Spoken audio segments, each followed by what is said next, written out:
First of all, I was always loved the science fiction movies of the 50s and the radiation scare, because the government was always making you afraid there's going to be an atomic war.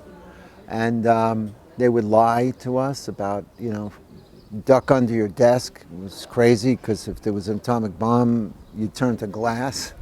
But they would have documentaries where people were growing another eye and, all these effects of radiation.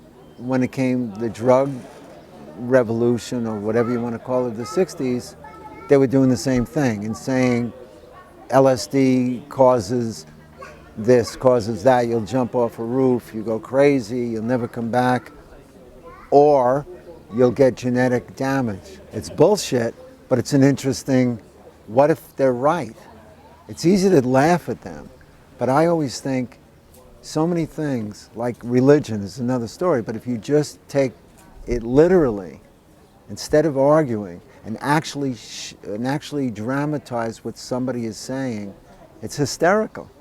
Don't fight it, actually show it. So my idea was that the genetic offspring would be like me, a baby boomer at that time. So the offspring, my children, would grow up, and then all of a sudden they'd freak out because I took Blue Sunshine.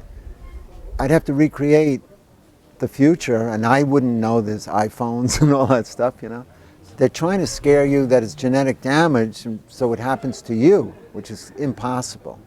You can have genetic damage, but it doesn't mean something physical is going to happen to you. I called my brother, who was in medical school at the time, and I said, as a doctor, is it possible if you take LSD that you can have genetic damage and it can manifest in you, yourself, and go crazy? And he said, is this for a movie? I said, yeah. And he says, do I get a credit? I said, absolutely. He says, it's possible.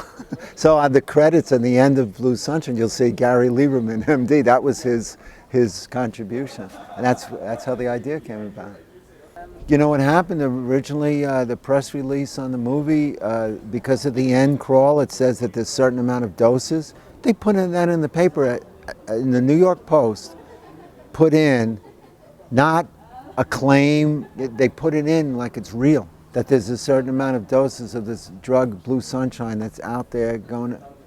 I went, wow, this is great. They're so stupid. Nobody even told them to do that. And then it became a cult phenomenon in the sense that there's a scene in Blue Sunshine where the guy flips out because loud noises make them crazy. So he's in a discotheque, and it just happened that there was no discotheque. It was a European thing, but discos in America had just started. Saturday Night Fever hadn't been done yet. I knew that discos were happening from New York because I live in New York. So when I went out to LA to shoot this movie, nobody knew what I was talking about. And they took an old bar, and I told the art director what a disco looks like in the booth. They had to build everything from scratch, take the peanuts off the floor and have the actors come in dressed. It was a complete alien thing to them, that disco. So what happened was, the guy freaks out from the sound of the disco music. 2 years later, the punk movement is going on in New York at CBGB's and the Mud Club, and they're taking Blue Sunshine as an anti-disco. Disco sucks. And they're showing Blue Sunshine while the Ramones are playing in that scene. They kept showing it on all these monitors. I saw it because somebody told me about it. I didn't understand why the hell they're showing Blue Sunshine at CBGB's, and that was why. That I made this great anti-disco music statement, which I didn't, but it just happened. So, there's two movies that really impressed me: Blair Witch Project and the guy's going to be here, Paranormal Activity. In fact, when I saw Blair Witch Project, I said, everybody's going to try to do this again because it made so much money, and all they're going to do, the joke is over, right?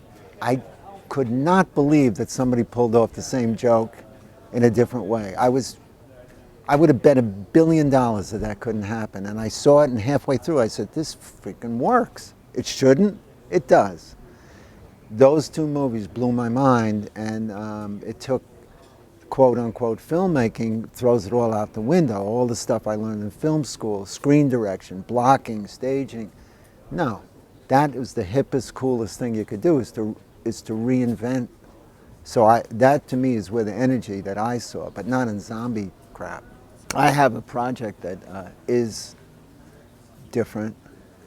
That doesn't mean it's good, but it hasn't been done before, so. But it's no zombie and no found No, footage. there's no zombies and there's no found footage.